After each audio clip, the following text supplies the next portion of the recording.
Hi everybody, this is the Lost Boy, with your gaming news and my opinions, and thanks for watching. This has been a bit of a busy week, so this one's going to be short and sweet. If you enjoy this video or agree with what I said, feel free to like and subscribe, and remember to hit that notification bell if you'd like to see new videos when they come out. First up this week is the No Man's Sky Next update. Can you believe it's already been a year since that whole fiasco? No Man's Sky released on August 9th last year to a barrage of criticism due to a massive list of missing or deprecated features. The list of broken promises is far too long to go over completely here, and there are plenty of videos around if you want the full breakdown.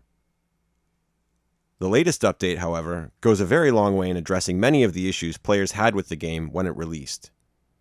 Here's a brief list of some of the new features that have been added via the next update. Planets are much more lush and varied compared to the bland and overly similar look and feel of previous planets. Some planets even have rings now. Real, bona fide multiplayer has been added, including a third-person view so you can now see what you yourself look like.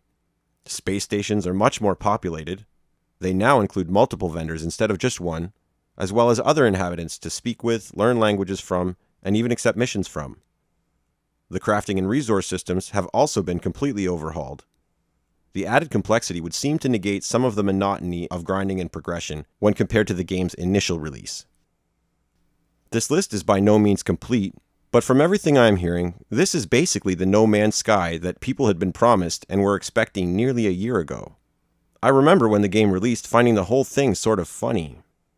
People were so hyped and then so angry over what was obvious mismanagement of PR and perhaps even mismanagement of the game development itself. Giving credit where it's due, Hello Games have really stuck to it by adding several significant updates over the course of the year, culminating with this next update, which nearly seems to have fixed the game. One thing worth mentioning, according to reports, the increased graphics quality and game functionality have resulted in increased hardware requirements, as well as weaker performance on systems like the Xbox One and PS4. On the other hand, the concurrent player count has shot up from a paltry 1,000 or so to over 50,000 as a result of the next update. This really just goes to underscore a point I was discussing in a previous video about saving money on games. The main strategy I described, in essence, is simply waiting to buy games. In that video, I suggest waiting a year to maybe 18 months or so for most titles, because by that time the price has nearly always dropped. Perhaps DLC and other bonuses have been included, and maybe most importantly, most of the bugs have been squashed, and the player base has had time to really suss out all of the game's strengths and weaknesses. All of these things are great reasons to hold off for a while, and No Man's Sky is just a perfect example of why. I love the idea of it, but other than all the controversy, it also just looked like it would be kind of boring after a couple hours. A year later, however, and things look very different.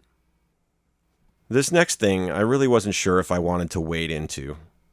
I think there's far too much noise and yelling happening in the world, and the last thing I want to do is add to that.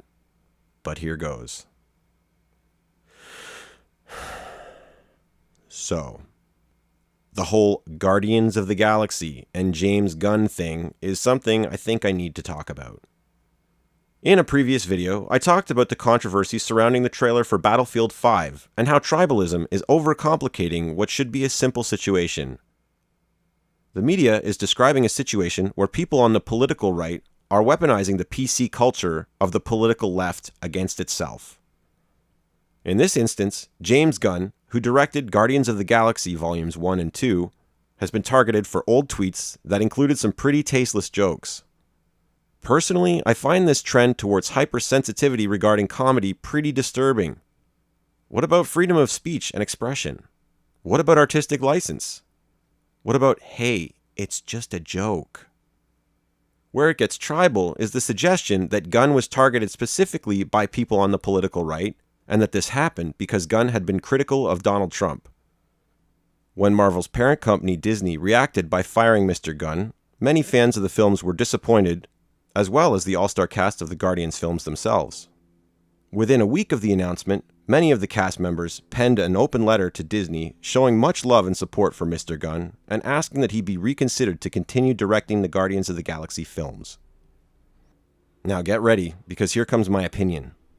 While I think it's all well and good for the cast to stand up for their friend, I don't think that anyone should wait until it's your friend or family member in the line of fire to stand up and say what you think is right. Also, whose friend, family member, or political ally a person happens to be should have nothing at all to do with how you feel about a situation. It shouldn't matter if James Gunn is hypercritical of Trump or one of the most outspoken Trump supporters in the country. A person's opinion of his shock jock tweets and whether or not his career should be ruined by them has nothing to do with it. While I personally don't think Mr. Gunn said or did anything warranting such a reaction, I always find it kind of gross to see people personally connected to someone rally like that. Where were you all 6 months or a year ago when this exact same thing was happening to someone else? Maybe it was happening to someone you didn't really know.